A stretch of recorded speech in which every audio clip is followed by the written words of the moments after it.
rallycross event, you'll see all shapes and makes of cars. You have standard production cars with engines up to 1300 cc and all sorts of modified or rebuilt cars with engines up to 2000 cc and over. On varied surfaces of smooth tarmac and loose rough ground, rallycrossers race against the clock and against each other for the finish line. We met one newcomer to rallycross, Cathal O'Carroll, and we asked him about his car. This car is a Fiat 128 3P. We bought for £350. We spent about £300 on it, and it's ready to go. It's competitive. The race is on. There's Cathal taking off in his first race.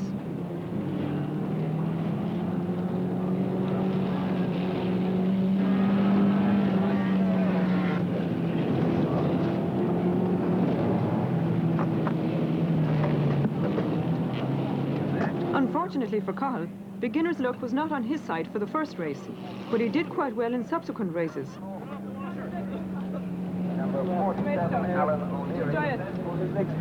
Pull the bonnet further. I couldn't see out the window at all. My windscreen was covered. Couldn't see where you were going.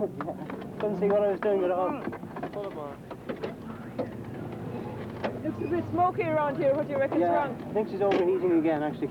Then we met John Maloney of Limerick. This was a first time out for his Porsche. Looks like you more or less built it from scratch yourself. Is that a standard engine in it? No, it's not standard, no. What size? It's 3.5 fuel injection. And where would you have got that engine from? We got it recently with the old car. We had an old car to rebuild it from, you know. Everything here is totally non-standard. The petrol tank we made of, the oil cooler there, that's a Ford oil cooler. Actually, that's a Ford oil filter. The brake cylinders, they're out of, I don't know really what they're out of. It's just an ordinary, any hardware shop for the windscreen washers, and the pump for the windscreen washers is out of Ford Escort as well. It's a lovely car. I'm a little bit nervous about driving it. Never sat behind the wheel of a Porsche before. But you're hoping to win? Not really, no, not hoping to win today, but eventually. Modest John, who never sat behind the wheel of a Porsche before, takes off like a bat out of hell.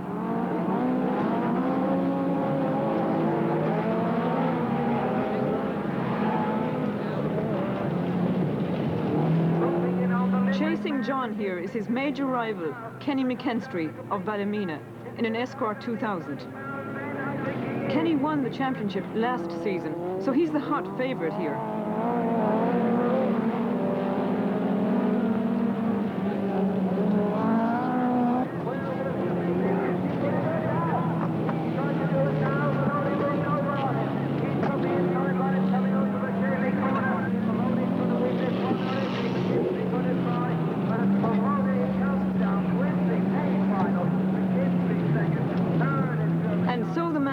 Nervous about driving a Porsche for the first time takes us all by surprise. John Maloney had spent a good deal of his racing career up to this point chasing Porsches in an Escort. Now the shoe is very much on the other foot as he heads for the pits, contemplating the next race. And now for that race, the most exciting race of the day, the Super Final, fought out between the top 6 competitors.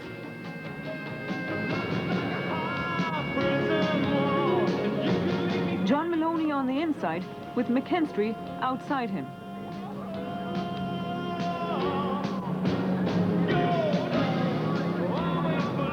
And Maloney beats McKinstry again to that all-important first corner before they hit the open. Always believe it, you are gold. Life that you're bound to return. Something I could have learned. You're indestructible. And yet again, it's victory for the unpretentious John Maloney in the top race of the day in his customized Porsche. Well, John, you're a happy man this evening. Thrilled with myself. I just can't believe that I won the final and the super final. Thrilled with myself. What about the race? Tell me how you felt during the first race. Did you feel you were going to win it at Well, that point? I was third fastest on the day, which put me onto the front row of the grid. So I knew I had a good chance of getting to the bend first, so I went all out for that and made it. And from then on, for a lap or two, it was clatter bang. But the pressure was on me. Kenny McKinstry was up my tail for the whole race, and there's no doubt about it, he's a better driver, but I had more power on the day, and it just went ideal for me. Really great. You had a few close shaves with him around the back Always there. a bit of bang at the back, and he came up to pass me at one stage and just got away again, and at the line we just got away a little bit from him. Second race, there was a false start on that one, and I was away again off the line first, and I said, "Jeez, I'll just have to try and get into the corner first." So I just had a good go at it, and Kenny again was on my tail. So fairly close. He was pushing me hard. He pulled, the pressure came off me later on in the race, pulled away a little bit. I'd say it was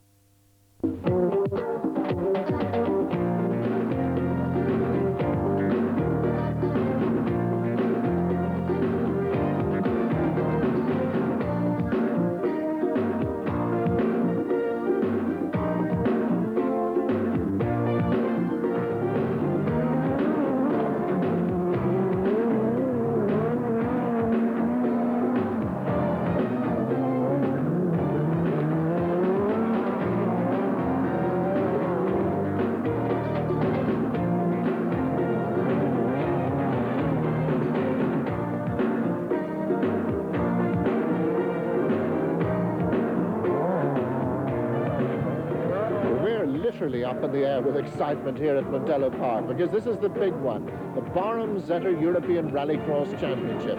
And what a lineup we have ahead of us today. All the big names are here, including Martin Skanka, Mr. Rallycross from Norway in his very powerful Ford, possibly as much as 700 brake horsepower. And when you consider that a Mini's only 47, that's an awful lot of horsepower. Matti Alamäki must start favourite in the Peugeot. He's never been beaten here in Ireland, and he's leading the championship again this year. And there are other names, new names, like Herbert Breiteneder from Austria in the Audi, and he's certainly going to be somebody to watch this afternoon, as well as, of course, as our own drivers, people like John Maloney, Dermot Carnegie in the Metros. So Ireland is certainly going to be in there, and it's going to be very hectic and spectacular stuff. And so they're on parade, the flags of the nation, led there by number 22, Herbert Breiteneder, who drove here in Division 1 last year from Austria. Behind him, Lätimäki in the Lancia from Finland. And what a spectacle it is. We have no less than 7 nations, Austria, Finland, Great Britain, Netherlands, Norway, Sweden, and of course Ireland as the host nation will be bringing up the rear of this parade. Well, in Division 1, as they come here after 4 rounds, that's the situation. Skogstad leads, but then that is partly because he attended the controversial Spanish opening round. Norstad in second place, Trevor Reeves, the Englishman, in there, and Hansen and Sandberg have also won rounds. And the happy side, there's Will Gollop, we can see there sitting on top of his very quick Metro, just in the background, just waving to the crowd now is Will Gollop. And he really has been very quick in unofficial practice here today, hoping for a little bit of rain, and he could do well here at Mondello. There's the situation now amongst the supercars. Alamäki, who's won 3 rounds already this year, but only with a 3-point advantage over Martin Schenker, who won in Austria. And then the new boy, Herbert Breiteneder, there in 3rd place, the Austrian. There's our Irish flag in the background. Leading the Irish team is John Maloney, who was 10th overall in practice yesterday, but there's a little bit more there from John. He's the Irish champion from 88-89 Rallycross series at Mondello here, and behind him we saw Dermot Carnegie, who has just got the engine sorted on this 4-wheel drive Metro, so we expect sparks from him as well. There's John, smiling John, hot rod man, then rallycross man, and now the champion for 89. Behind him we see Dermot Carnegie in the green overalls there. Now forming on the grid, the real European stuff, the Turbo T16 Evolution car. Alongside him, Herbert Breitenader, who had a bad run in the first heat, so we can expect fireworks from him. Dermot Carnegie, Irish interest in the TPR Rally, total sponsor car, and John Welch, who also had trouble in the first run. So a lot of people with a lot of things to prove in this one, but can they prove anything against Alamaki? I very much doubt it. A great start to Alamaki. Breitenader having a look at the inside. If he can get down that inside, he has the line for the hairpin. He can't go in too late on the brakes or he'll understeer straight across the road. And Walsh there really got a flyer of a start and got the jump on Dermot Carnegie. So there he is, Matti Alamaki, the quickest man so far, but what a dry battle in the background. Look at that. He's in a class of his own. He's already pulled 15 car lengths in this little Peugeot, but look at the World War III going on in the background. And it's Walsh all the way up through, got Breitenader out on the loose at the back and has got up into second place. John Walsh spent all day Friday here putting in an engine, and he just could not get it to start. It was the middle of the afternoon on Saturday before the ignitions could be got to work. But now he's beginning to get it to work, and he's up into second place. Well, we have been sitting, watching, and marveling at the speed of Alamaki all weekend. And here he is at his very best. He's already shattered course records. He did a 2:41.98 on the first run, and indeed records have shattered in all divisions. In Division 1, Trevor Reeves has shattered records, but look at this. The turn-in speed there is fantastic. John Welsh in second place, however, is a much relieved man. But Alamaki, there he goes. Look at the commitment. There's Welsh, flaming in the Vauxhall. The man who had terrible problems with the car, but now it seems to be running perfectly. Breitenader being left in his wake, and that's quite an upset. And then, very bravely, Dermot Carnegie sort of hanging on to all these. Yes, little outclassed there, Dermot, in the Metro, but this is only the second heats. He can really have a go. But the Metro, this is the man that's going to make it all happen. Number one, the champion, the current champion, and he's really working, and he wants to get in the quick time because his other adversaries will be out in the other heats, and like Division 1, it is all down to the time. It is down to the time that they can do. He's on his last lap now. He has made no mistakes, and it's very possible he will shatter this course record again. As the car goes down, the 650 horsepower goes down, he flicks her onto opposite lock. It's in perfect control. Drifts it right out there in the tarmac. Gone to the loose for the last time. Welsh is having a big problem now with Breitenader on his tail. But there's no doubt who's taking the heat for the second time.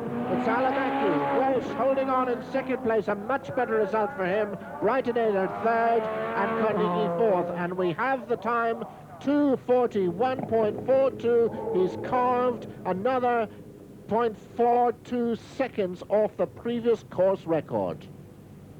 For my money, they are the prettiest of all the supercars, the Peugeot 205 Turbo 16. And this is the second one in the entry, being driven by Terry Shee. Sven Listander in the Audi alongside him. And on the outside, we will have Aidan Cregan, the Irishman who's domiciled in England these days, with the Bank of Ireland sponsorship there. So Terry Shee, he was third quickest in the first runs. He should go very well indeed in this. Listander, Listander getting a huge jump there at the start. He was out of that trap like lightning. That was absolutely superb. Fantastic start from Listander there. He really got the jump on Terry Shee. Now this will be hard to get round, this big Audi Quattro there. And Aidan Cregan bringing up the rear. Aidan really improved over the winter series with this Metro, travel from London every month to take part in the series here at Mondello. But Listander, he is the man. Shee having a look at the boot of this, but the power down the straight of the Audi will show. Well, now the interesting thing is that Listander has completely screwed up Shee's rear round, and he still can't get past him. He can't get enough power down, and his time is whittling away, because I have little doubt that that Peugeot would be capable of going a little bit quicker. They've touched, they're locked together. Look at that. and Lysander keeps it out ahead. It's a big car, that Audi, and just then it was extremely large. Yes, a lovely manoeuvre. She tried it, but Lysander would just not back off, and the weight of the Audi, he's going to have a look at the inside again. She's got to be right up beside him, but the weight of the Audi just pushed the little Peugeot around. He's trying again. He's turned right across the nose.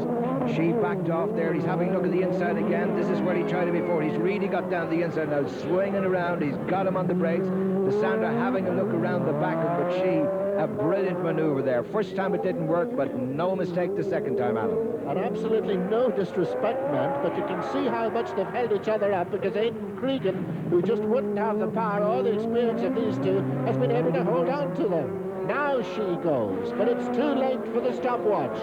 Cregan is all fired up. He's really been inspired by the close presence of these Nordic men, and he's certainly having a mighty go. Yes, he's right on the tail of Lysander there and came out on the straight very quick, got it a little sideways, but he's actually in contention there. There's our leader, Terry Shee, beginning to pull away, but only slightly from Lysander. Cregan at the moment still biting at the boot of Lysander.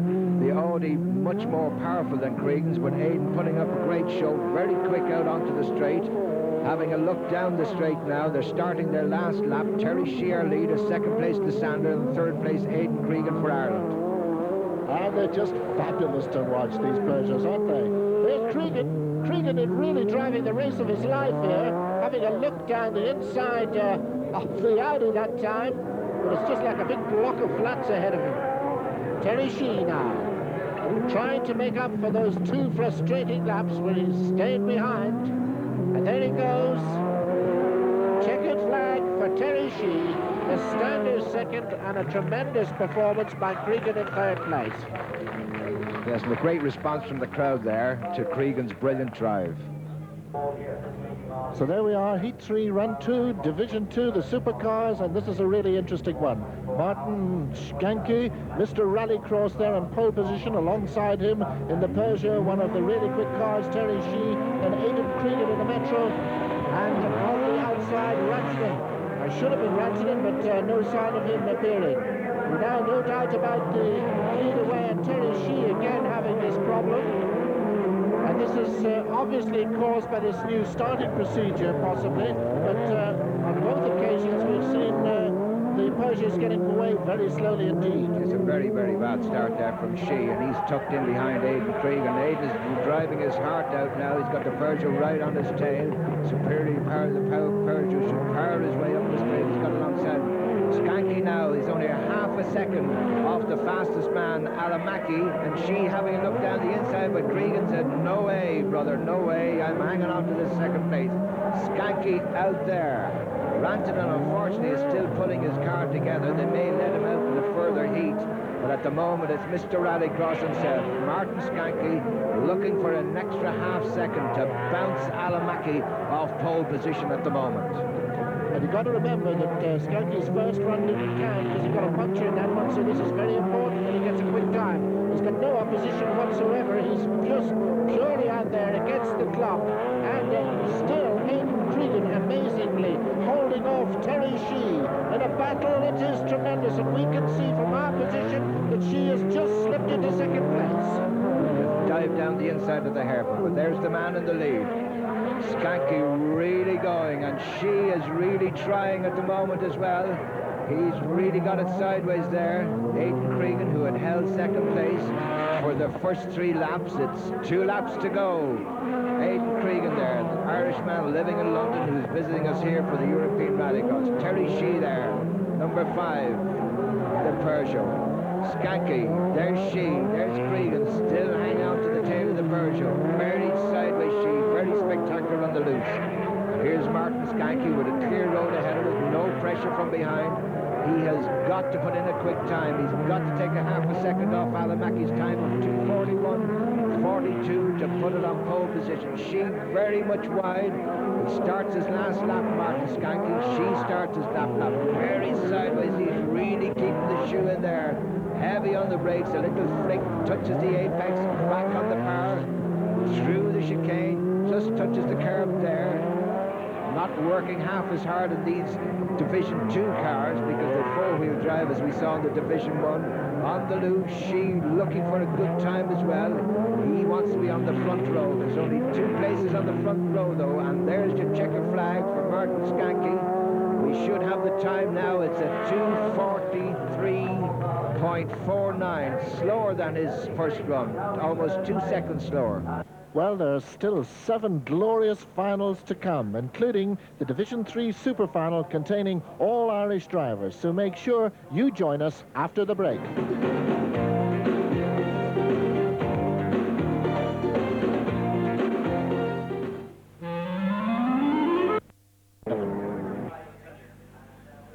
So now we're up with the supercars, Division 2, and this is the second runs of the heats, and you're going to see the actual quickest man of all so far out in this one. We're waiting for Matti Alamaki in the Peugeot to take up his pole position. Here he comes, the Turbo T16 Evolution car. Alongside him, Herbert Breitenader, who had a bad run in the first heat, so we can expect fireworks from him. Dermot Carnegie, Irish interest in the Team PR Rally Total Sponsor car, and John Welch, who also had trouble in the first run. So a lot of people with a lot of things to prove in this one, but can they prove anything against Alamaki? I very much doubt it. A great start from Alamaki. Breitenader having a look at the inside. If he can get down that inside, he has the line for the hairpin. He can't go in too late on the brakes or he'll understeer straight across the road. And Walsh there really got a flyer of a start and got the jump on Dermot Carnegie. So there he is, Matti Alamaki, the quickest man so far, but what a drive battle in the background. Look at that. He's in a class of his own. He's already pulled 15 car lengths in this little Peugeot, but look at the World War III going on in the background. And it's Walsh all the way up through, got Breitenader out on the loose at the back and has got up into second place. John Walsh spent all day Friday here putting in an engine, and he just could not get it to start. It was the middle of the afternoon on Saturday before the ignitions could be got to work. But now he's beginning to get it to work, and he's up into second place. Well, we have been sitting, watching, and marveling at the speed of Alamaki all weekend. And here he is at his very best. He's already shattered course records. He did a 2:41.98 on the first run, and indeed records have shattered in all divisions. In Division 1, Trevor Reeves has shattered records, but look at this. The turn-in speed there is fantastic. John Welsh in second place, however, is a much relieved man. But Alamaki, there he goes. Look at the commitment. There's Welsh, flaming in the Vauxhall, the man who had terrible problems with the car, but now it seems to be running perfectly. Breitenader being left in his wake, and that's quite an upset. And then, very bravely, Dermot Carnegie sort of hanging on to all these. Yes, little outclass there, Dermot, in the Metro, but this is only the second heat, so he can really have a go. But the Metro, this is the man that's going to make it all happen. Number 1, the champion, the current champion, and he's really working, and he wants to get in the quick time because his other adversaries will be out in the other heats, and like Division 1, it is all down to the time. It is down to the time that they can do. He's on his last lap now. He has made no mistakes, and it's very possible he will shatter this course record again. And as the power goes down, the 650 horsepower goes down, he flicks her onto opposite lock. It's in perfect control. Drifts it right out there in the tarmac. Gone to the loose for the last time. Welsh is having a big problem now with Breitenader on his tail, but there's no doubt who's taking the heat for the second time. It's Alamaki. Welsh holding on in second place, a much better result for him. Breitenader third and Carnegie fourth, and we have the time 2:41.42. He's carved another 0.42 seconds off the previous course. Well, we seem to be having some difficulties with our Rallycross highlights. Hope to resume in just a moment. In the meantime, please stay with us. The European Rallycross here at Mondello Park, and from now on it's finals and highlights all the way. And we start with the super final for Division 3, basically the Irish division of Rallycross. And on pole position is going to be Pádraig Loughnane, the man who gave us a lot of entertainment yesterday. Andy Orr from the north of Ireland is alongside him. Then McNally, and then look out for Job, the yellow escort on the right-hand side of your screen. Derek Job, who actually won the A final of this division yesterday, admittedly after there was a lot of attrition on the track. And on the back row, we've Peter White. Beside him is Jeremy Crush. And as you can see, we've increased from a 4-car grid to a 6-car grid. And it's 3 rows, 2, 2, 2. Grid marshal putting up his thumb to tell the drivers you're ready to go. The red light is on. It's a green, and it's a good start from Loughnane. And diving over on the front row is Andrew Orr, but coming up the outside, Derek Job got a runner on the whole lot and got out around the whole outside of them. And it's Derek Job in the lead on the way to the hairpin. Loughnane is second, and Orr having looked down the inside. And what a traffic jam behind you. There's all kinds of jostling going on. We see Jeremy Crush there in 3rd place, getting into quite a crash as Job goes flying ahead. The former Irish badminton international, who really has created quite a sensation. It is, oh, and that was a huge one. McNally was involved in that. Pat McNally went very heavily into the barrier there on the outside. Yes, I think the other car was Jeremy Crush, who had got balked in at the back. There's our leader, Job, followed by Loughnane, but that was a heavy accident into the sand trap and into the bank. Red flags are out. Red flags. Heat's going to be stopped. Both drivers, we can see out of the cars, perfectly all right, but a bit shook, obviously. And here we see the incident again. We're at a mobile corner, and you can see Orr coming through. It's the next one up we want to see. Crush seems to have lost the car, and he ricochets at high speed into Pat McNally, who has no option and no control, and just goes very heavily into the bank, followed by Crush. A nasty one. Amazing. He lost it coming off the loose, but both drivers are out of the cars and all right, but a lot of damage to those motor cars. Well, the rerun of the Division 3 Super Final, which just ain't quite so super as it was, as we're missing, obviously, those 2 cars. And this time, Loughnane makes the good start. Job, really the real victim of that crash, I suppose now, is back in 2nd place.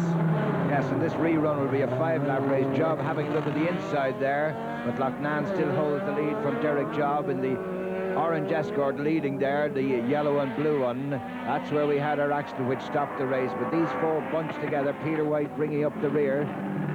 Jeremy Crush did not make it out, back out onto the grid. So Loughnane very, very sideways there with Derek Job behind him. Andrew Orr in 3rd place and Peter White tucked in behind him. Loughnane, there he goes. Derek Job not seeming to have the advantage he had in the first run, but Loughnane sitting there, comfortable, a couple of car lengths lead, throwing it in there, Derek Job into the hairpin. Loughnane then, 251. The man who gave us, as I said, a lot of entertainment yesterday. He's from Athlone, a huge big wing of the Escort, hopefully there to give it more traction on the rear wheels, as it is rear-wheel drive. Gets it very sideways on the straight, and that is a danger man undoubtedly behind him, Derek Job, who's got this car rear radiator. That's why you see the big ducts in the rear windows, ducting the air down into the radiators, which have been positioned in the back of the car to give it better balance. In 3rd place now, we've got Andy Orr, who seems to have shaken off Peter White's challenge. He was challenging very closely there for the first lap or so. But now Loughnane and Derek Job, and we could have a real good battle here yet as they come round. They'll have 2 laps to go after this one. There's Orr, and there's Peter White. Peter White, as we said, in that famous red BSNO 100, a famous rally car. And Job seems to be closing on Loughnane there, that time under braking. He's really got the bit between his teeth. He knows he has to do it. The scoops, as Alan said, is for the radiator in the rear of the car. Going right out to the grass there, gets it up on 2 wheels. Cut the apex too much. He would have lost a bit of time there and lost the advantage he made coming down the straight, is where he outbraked Loughnane onto the loose. So he has it all to do again. Loughnane going through Zetter, out onto the main straight now, powering his way down. Job has lost all that advantage that he had before. And I think Job may be in trouble. He seems to be dropping back very dramatically. So Loughnane looks very comfortable indeed. Now there's Job, he's disappearing really. He's almost lost the full length of that straight. and Andrew Orr looks as if he could be catching him. Peter White beginning to put on a late challenge. Job had a very miserable run in his heats yesterday. He had both head gasket gone and other things. We're waiting for the checkered flag now for Pádraig Loughnane. As he comes across the loose, he powers his way back out on the straight, a victory slide. He's only 200 yards to go. And the checkered flag there, second place man Derek Job, third place man Andrew Orr. A nice round of applause from the crowd. So it's Pádraig Loughnane, winner of the Super Final Division 3. Well, the yellow jackets of the County Kildare Civil Defence very much in evidence, controlling the huge crowd here at Mondello Park this afternoon. And every vantage point being taken up to get a good view of the action. And action it is all the way, because the crowd here are getting a little bonus now. We have a special invitation race for Division 3, which is bringing back some of the stars of yesterday. People like Kenny McKinstry, Jimmy Stewart, Sam Crawford, and indeed David Francis, Don Shannon, and Tommy Graham, the local man who gave us such a tremendous showing yesterday. Yes, unfortunately, Tommy didn't make the Super Final because he got a puncture, and so did Kenny McKinstry. So that's Don Shannon, our pole position man there, sitting patiently waiting at 6-car grid, 2-2-2, 3 rows. Shannon and Francis on the front, McKinstry way, and it's a good start. A look at Kenny McKinstry pushing his way through from the second row. Tommy Graham out around the outside. So it's back to the 2 stars of yesterday, McKinstry and Graham. Now, what a start there from McKinstry, Alan. Absolutely incredible. And he's getting pushed up the back by Tommy Graham. But McKinstry absolutely elbowed his way through off the start that time. Now, don't let this man go, because he can really go. Yes, if Tommy lets McKinstry get away, he'll have a hard job. He's got to stay right on his boot and keep him under pressure. Next rally car that Kenny is driving, not really a rallycross car. Tommy in the background, minus the bonnet that he lost yesterday. So there is Kenny, there's Tommy, there's Don Shannon, there's Francis. And Francis, I think, got a shock when Kenny pushed his way through. Kenny began to get sideways. Tommy should be superior on the brakes coming into the hairpin because of the way the car is set up. But on the loose, watch McKinstry work this little 2-litre Escort.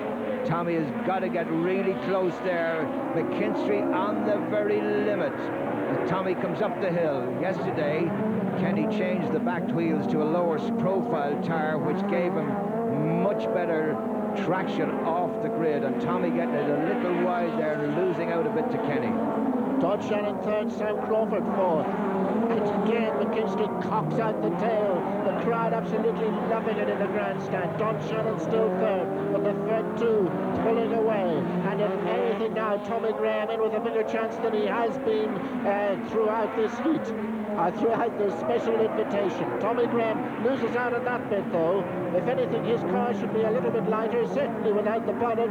But look at McKinstry magic. Head down, really going for it. The man who created history in Ireland by winning 3 rallycross championships in 1 year. 2 laps to go. 2 laps to go, and it's McKinstry getting it out very wide in the dirt there. This is where Tommy has the advantage with the brakes coming into the hairpin, but he loses out badly on the chicane. McKinstry seems to have it geared right there, straight over the, not using everything, the curbs, the dirt, the loose, and he's out to the grid again, in onto the loose. Tommy gaining a little bit there, but he has a lot to do as they come down to start their last lap. McKinstry getting slightly sideways, Tommy following suit, but these two have pulled away from the third place man, Don Shannon, who's in the wars at the moment at behind. On his last lap. Not quite using all the road this time. He seems a little bit more advantage over Tom Graham. There's Don Shannon. There's Sam Crawford. Then we have Jimmy Stewart, and then bringing up the back Francis. And here's Kenny, our leader, out the back for the last time. The hot and heavy world of rallycross. He's onto the loose again. The checkered flag is waiting Kenny McKinstry. Not for the first time in Mondello. He takes it this time. Tom Graham is second. The crowd adore it. Don Shannon's going to be fourth. Then we have Crawford just ahead of Jimmy Stewart. And bringing up the back, David Francis. This is the Division 1 or Group A C final. Liam Murphy in pole position. We're missing Frank Funnell off the front row. Richard Lyons is there, Kevin Sherry's there, and the other man is Noel Farrell. We're also seen to be missing Larry Hogarty. But Liam Murphy makes a superb start. The Irishman who won the Kuwait Rally back in 1978 and really only competes now once a year in this annual festival from the Kildare Motor Club. And there he's got a very nice start indeed, and a good lead already from Kevin Sherry. Yes, got it slightly wrong coming out of the hairpin there. So Kevin Sherry was in second place, and the little Golf has really got on his boot. Now Liam is going to be under pressure from this Golf, who works very well around here. The big Volvo, a handful to use, the tail out. Sherry having a look at the inside, but he's really got to work at Murphy moving over there to close that door. He's not going to let Sherry up the inside, but in the hairpin, it's where the Golf will really get it on the braking down the inside. Very, very ragged there coming off the loose, Liam. He's going to have to be a lot tidier than that, and locking up the wheels there, Richard Lyons. We know what happened before when you lock wheels there, you get punctures, but he got through the hairpin very well that time, Liam, and pulled a slight advantage on Kevin Sherry. But on the tarmac here, Kevin just really keeps the shoe in, coming up onto the loose. He'll want to look down the inside of Liam Murphy if there's a chance for the next one bar him, but really working at the wheel there, and Kevin Sherry in the little Golf in second place, and Richard Lyons in third. Well, he's certainly got himself a real race here. Kevin Sherry lifting the inside wheel as he turned in there. I must congratulate Richard Lyons, who was absolutely terrified with the prospect of having his first rallycross yesterday. But there he is, hanging on in there in third place, and if anything, gaining now on Kevin Sherry. Who would have believed it? Liam Murphy then. The big Volvo, quite a handful, and when you're as rusty as Liam, just coming out once a year, it can't be easy. Very sideways there, Liam, and the little Golf cocking a wheel, and Lyons getting ragged. They're all beginning to use all the track and a little bit more. The Golf there really being followed by the Opel. So this is our leader, Liam Murphy, in the 240 Volvo, on the way down to the hairpin, heavy on the brakes, down into second gear, clips the hairpin. The Golf can gain there, but Liam has the power across the loose, driving very well indeed, as Alan said, a once-a-year job, but has it all together onto the tarmac. Watch the little Golf use all the runners as he tries to make that time up on the Volvo, and Richard Lyons really gaining time there as well. Oh, Murphy's very, very sideways. He's coming up to go on to his last lap, and he's really going to have to look in his mirrors, or not look in his mirrors, because Kevin Sherry is filling them at the moment. He's very sideways, he's lost it. Oh, round he goes, right in front of the grandstand. He's thrown it all away, handed it to Kevin Sherry, but the front of Kevin Sherry's car, I think, is also damaged, the offside. It seems to be all right. Seems to be all right. I don't know how Richard Lyons missed him, and Richard Lyons is up into second place, and I think Kevin Sherry got such a shock. It's okay, it was only a little nudge, but he just got it out of shape, out of synchro, Liam. Got the tail out to the left, and when he corrected, he overcorrected, and then they spun. This is a 6-lap final. We've made a mistake. We said it was the last lap, but this is a 6-lap final. The heats are 5. Liam Murphy out of the car, walking away. Kevin Sherry has inherited this lead, but he had Liam under pressure, pushed him into that mistake. Now let's see if Richard Lyons can do anything about Kevin. And casualties all the way. 142 Noel Farrell has stopped, but Kevin Sherry is way out there. Richard Lyons driving the race of his life, his first rallycross, and this is the C final of an international rallycross Division 1, and there he is hanging on. Checkered flag at long last comes for Kevin Sherry. Richard Lyons in second place. Won't he be a happy man? And again, some great entertainment. Let's have a little sorry word for Liam Murphy, who was doing such a good job for all his local sponsors, but sadly ended his day without a front bumper. And this is how it happened. He just got it out onto the marbles on the outside, 2 sideways, went away from him, and Kevin Sherry was actually lucky he didn't get more damage than he did.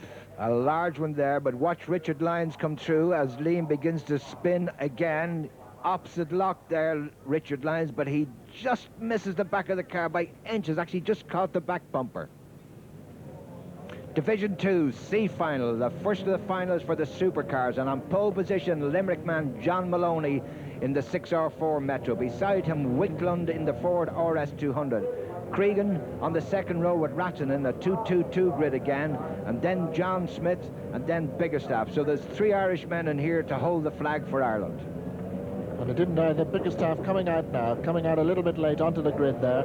The driver from the north of Ireland in his Metro 6R4. John Maloney upholding Irish honours as he has been all weekend. He's obviously had his car repaired. He got a considerable amount of damage in the third runs of the heats. But here we go. John Maloney, concentration, looking for the all-important off in Rallycross. Wingland, and of course a place into the B final. Wingland gets up.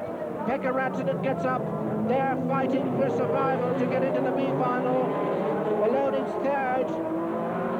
Very bad start there from John. He let the second row man right around him, but Wickland a very, very good one there, and Rantanen into second place. So there you have Wickland, the leader in the RS200, followed by another RS200. Maloney now beginning to get the brain together after that fail on the line. Looking down the inside, a beautiful manoeuvre from Maloney, right down the inside there. That's twice he's done it this weekend, and he's really going, and John Smith got in as well. And Rantanen's pulled off. Rantanen in trouble. He has had a lot of problems, and Maloney's pulled off. Oh, how sad. Red flag. Red flag. Now, why is that? The race has been stopped. Now, it may be quite simply a timing problem, but we didn't really see any major accident. Well, the problem was Pekka Rantanen, because he shouldn't actually have been on the grid in the first place. He'd only completed 4 laps in one of his heats, and it was a miscalculated time. This time it's different. We have a major climbing together. That's Cregan in the middle of all that. John Smith miraculously got through, and John Maloney spins out. Smith leads. Oh my goodness, I thought I'd seen everything in Rallycross. Well, you've got Aidan Cregan driving down the track the wrong way. John Maloney has taken off. I'm sure he hoped that would have stopped. That was a sandwich there. Cregan got in the middle. The 2 front row men just closed the door. So John Maloney and Wickland just closed the door, and John Smith got around the outside of the 2, and he is leading the race at the moment, and it's Bickerstaff in second place. So it's John Smith followed by Bickerstaff, and now Maloney has the wick really turned up. He knows he's in third place, and he's got to go. He's come rather slowly out of the corner. The car's in tatters, but he's really beginning to turn it up again now. John Smith there with 5 laps, 4.5 laps to go. There's Maloney, of what's left of Maloney's car, which is just not handling right. His front wing completely tucked under the bodywork, but I would also imagine the suspension geometry gone as well. So John Smith, Bickerstaff is the big Irish hope now, and John Smith looks fairly certain that he's going to get this unexpected visa into the B final. John Smith, the turbo really pumping out there in the Barham-sponsored Escort. Can't believe his luck. From the second row of the grid, stayed out of that sandwich. Wickland and Maloney got in and really squeezed Aidan Cregan that he went up in the air. That's the most amazing scene I've seen in Rallycross for a long time. John Smith really throwing the tail out, losing time there. Bickerstaff ever so slowly catching up on him, a car or 2 lengths at a time, but really trying in second place. Maloney still circling, but still trying.